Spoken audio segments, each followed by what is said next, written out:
Hi there, I'm Nathan Brown from Co-op Culture. This video has been produced as part of the Barefoot Cooperative and Community Business Development Training Programme for advisors to the cooperative and community business sector. It introduces the AIDA concept. Throughout your work, you may find that as you support a group around developing marketing strategies, the focus turns to promotional messages or advertising. AIDA, AIDA, is an acronym used in promotion and advertising that sets out the different stages in attracting potential customers. By paying attention to these attributes at the design stage, we can ensure our promotional materials are more targeted and more likely to be successful. Now, before we start thinking about promotional materials, you're advised to ensure your client groups, research, analyse and consider the marketing mix. This will help you to ensure that you're clear about the target customer groups for this particular promotional message.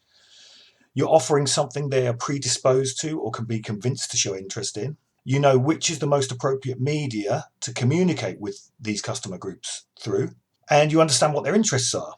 More importantly, you should understand the benefits that your product, which could be goods or services, provides to these customers. Armed with this information, we can use AIDA to improve the design of our promotional messages and materials. It's also worth mentioning at this point that a one-size-fits-all approach is less likely to be successful than more targeted approaches, but hopefully this will become clear as we work through. So AIDA. First off, A is for attention. At the first stage, we want to attract the attention of the customer. If no one sees it, your promotional material is wasted. So how can it stand out? If you think about advertising techniques, some ideas are fairly obvious.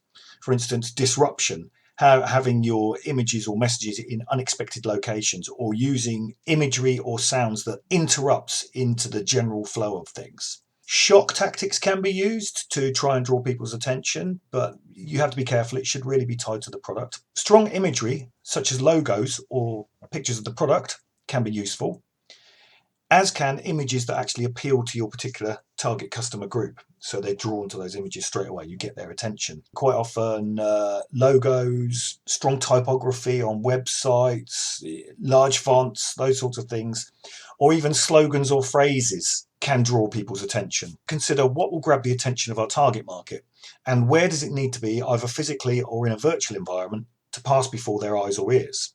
Obviously, internet-powered direct marketing can make this highly targeted as it drops in their inbox or even pops up on their social media feed. Next up is I. I is for interest. We need to raise customer interest by focusing on and demonstrating the advantages and benefits of the product. Does it offer practical benefits such as improvements to their life or improvements to the way they work? Does it unlock access to an aspirational lifestyle? I mean, this could even be about, living a more ethical lifestyle, One other way of establishing interest is around quality. For instance, if you use high quality materials, does that quality make a difference to the way that they might use this product or the difference it will make to their life? And if you are targeting different groups with the same messaging or promotional materials, then make them distinct from each other with different sections or bullet points that stand out. Now, having got their attention and established an interest in your offer, you need to convince customers that they want and desire the product or service and that it will satisfy their needs and that they need it now. So the D in AIDA is for desire. D is also for difficult. Desire goes hand in hand with interest. Sometimes difficult to sort of tease out the difference. Some ideas include looking at what problems your product solves. Convincing people they have a problem is a more difficult marketing proposition than promoting a solution to an existing problem they already know they have. Scarcity or time limits on availability of your product or service are also proven tactics that work in terms of establishing desire for something now rather than at a later date. Sometimes at this stage, pricing can also become a factor. You've got someone's attention, you're selling something they're interested in. If you're using a discounting strategy, perhaps in combination with a time limit, this may establish interest to hit that button and buy now.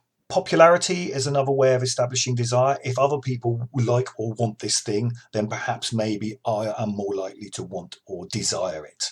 So this is where testimonials could be quite useful. It's also worth considering whether or not there are added benefits that you can add to your existing offer. If you like, it ramps up the amount that somebody is going to want the product or service that you're providing. And the final A in AIDA is for action. Without action, your promotional material is pretty much useless. Action is usually a sale of some kind, or if not, it may be asking them to indicate interest, commit to a further action such as pledging investment, or even signing up for you to be able to contact them with more details at a later date. So think carefully, what is it you want people to do once you've managed to get their attention, establish that interest, create the desire? What do you actually want them to do? Do you want them to buy something? Every extra step you put in this process is a potential barrier and could result in losing that sale. So try and reduce the amount of steps, try and get to the point quickly. So for instance, if it's a buy now button, make sure the button is right in front of them, not on the next page of a website. Ask yourself how you can make the action aspect of AIDA easier or simpler. Can you remove any of these barriers? Where can they order from? How can they find you? If there's a physical location, do they need a simple map, or do they need to know where the nearest public transport is? Now, at each of the stages in the AIDA process, we would expect to lose some of the initial audience, so that the number of people reading or hearing our message diminishes as we progress through the stages. However, if properly thought through, using this process should keep the right people, which is your target market or markets, engaged. The way that this process distills or focuses the recipient of the message can be referred to as the sales funnel. When you're working with groups, understanding how AIDA functions can help you work through the issues with the group and hopefully ensure that their promotional techniques, approaches or materials are more likely to be successful.